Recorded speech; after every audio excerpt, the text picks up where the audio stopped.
Comme ce fut le 9 septembre 2002 à Addis Abeba, capitale de la République de l'Éthiopie, lors d'une réunion ayant mis ensemble des juristes africains ainsi que des associations régionales et nationales des avocats dans l'objectif de la création d'un forum associatif continental dénommé Union panafricaine des avocats, mieux connu sous l'acronyme anglais PALU. 20 ans après, l'Union panafricaine des avocats a fait son grand retour sur les lieux de sa création, ici dans la capitale éthiopienne, pour commémorer le 20e anniversaire de son existence. À l'occasion, plusieurs activités ont été organisées par cette méga structure continentale qui rassemble les 5 associations régionales d'avocats du continent, plus de 54 associations nationales d'avocats et plus de 1000 avocats en Afrique et dans la diaspora, et qui se veut un cadre de promotion du droit, de la profession juridique, la bonne gouvernance, du droit de l'homme et des peuples, ainsi que du développement socio-économique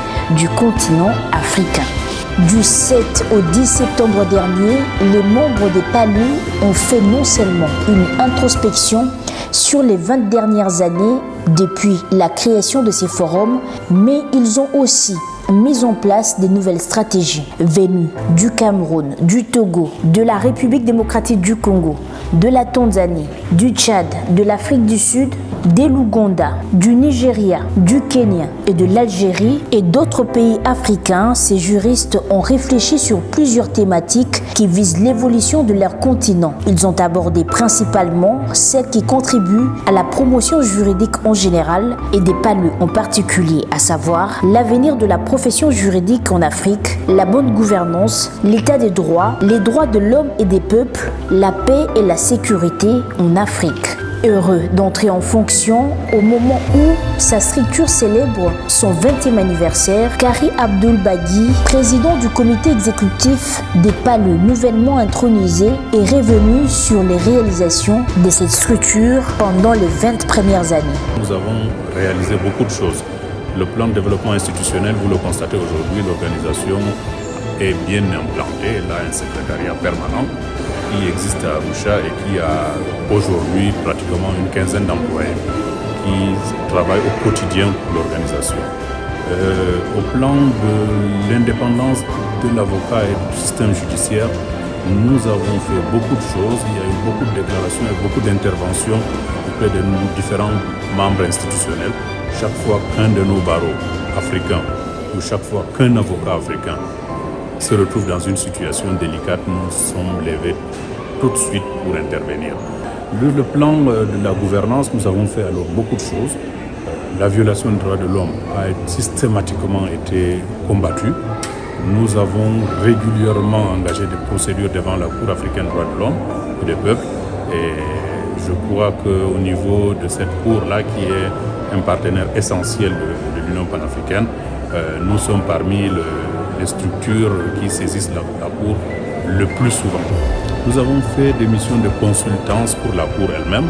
Nous avons aidé l'Union africaine, avec qui nous avons un memorandum of understanding, à élaborer des textes.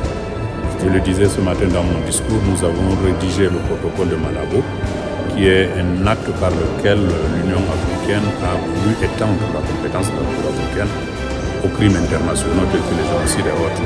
Donc, sur le plan de la gouvernance économique, nous avons également joué un rôle important dans le cadre de la lutte contre la corruption, contre les flux financiers illicites en provenance de l'Afrique.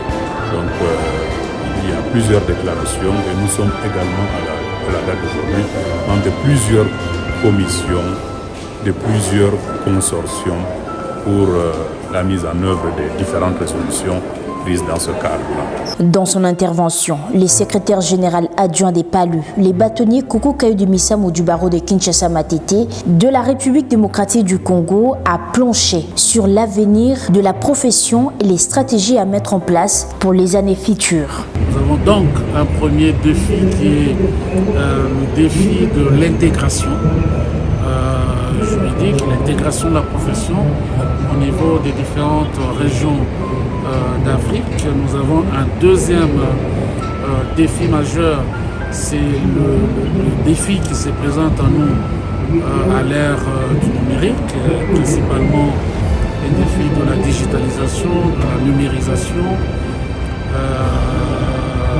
et de l'informatique simplement, c'est-à-dire de l'appropriation des nouvelles technologies de l'information et de la communication.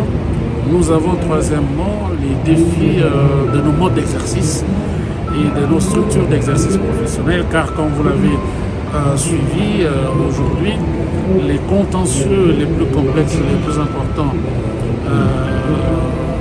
sont dirigés vers un type de cabinet qui doit amener les avocats que nous sommes, en particulier au sein du PALU, à réfléchir sur les possibilités d'association, de création d'associations, de groupes d'associations ou de groupes de cabinets d'avocats, de manière à pouvoir, si vous voulez, capter des parts de marché qui échappent encore aujourd'hui à la profession d'avocat. Au cours de ces 20 dernières années, l'Union panafricaine des avocats s'est apaisantie sur 3 domaines fondamentaux, à savoir le développement institutionnel, la profession juridique ainsi que l'état de droit et la bonne gouvernance. Kofi Sylvain, trésorier au sein de ces comités, a dressé les bilans tout en étant fier de leur parcours.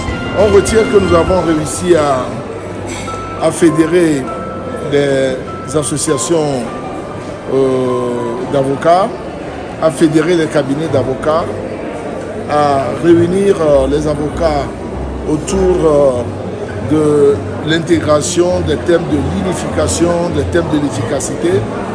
Nous avons réussi également à travailler sur l'état de droit, la gouvernance. Nous avons incité les cabinets africains à s'organiser de telle sorte qu'ils puissent affronter la concurrence des gros cabinets qui viennent d'ailleurs.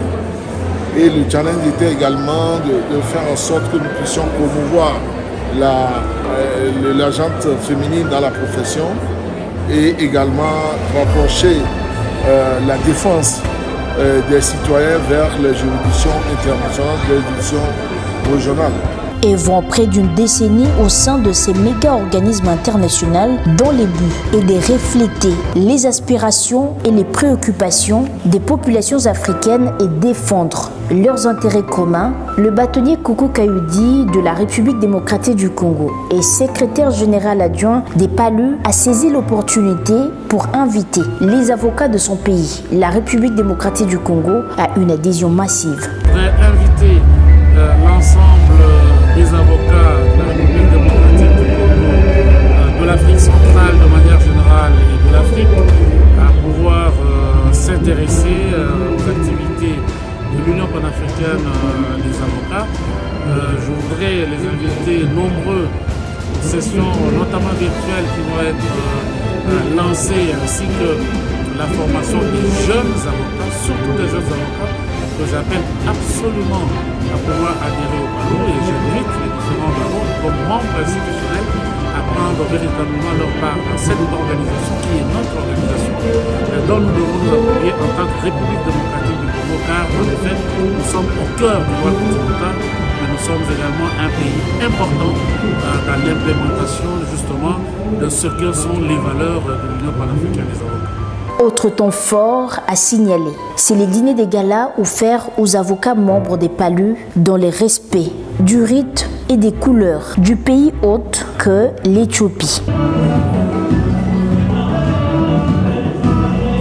Ces moments a également été une occasion de rendre un vibrant hommage à quelques fondateurs des PALU présents à cette cérémonie. Akeremouna, deuxième président qu'a connu cette structure panafricaine, a délié sa langue. C'était des moments très émotionnels, surtout qu'on le fait ici à Addis, où on a fondé donc cette association qui était inspirée par la nécessité d'avoir une association qui est africaine, panafricaine, et qui changeait, n'est-ce pas, les associations lusophones, francophones, anglophones et arabophones. Et je pense que 20 ans après, je pense que c'était une réussite, c'était très bien pensé. Bien avant de souffler sur les bougies marquant une nouvelle page d'histoire pour l'Union panafricaine des avocats, le nouveau comité exécutif élu en juin dernier à Arusha en Tanzanie lors de la conférence annuelle et assemblée générale triennale a été présenté à l'assistance et les drapeaux de la République démocratique du Congo étaient représentés par le bâtonnier Koko Kaudi Misabo qui occupe le poste de secrétaire général adjoint. C'est par une belle ambiance que s'est clôturée la cérémonie du 20e anniversaire de Palu. Ces forums ont continué de renforcer les capacités des avocats et de faire évoluer la profession juridique sur les continents à travers des cours en ligne, des manifestations, des conférences et ateliers en présentiel.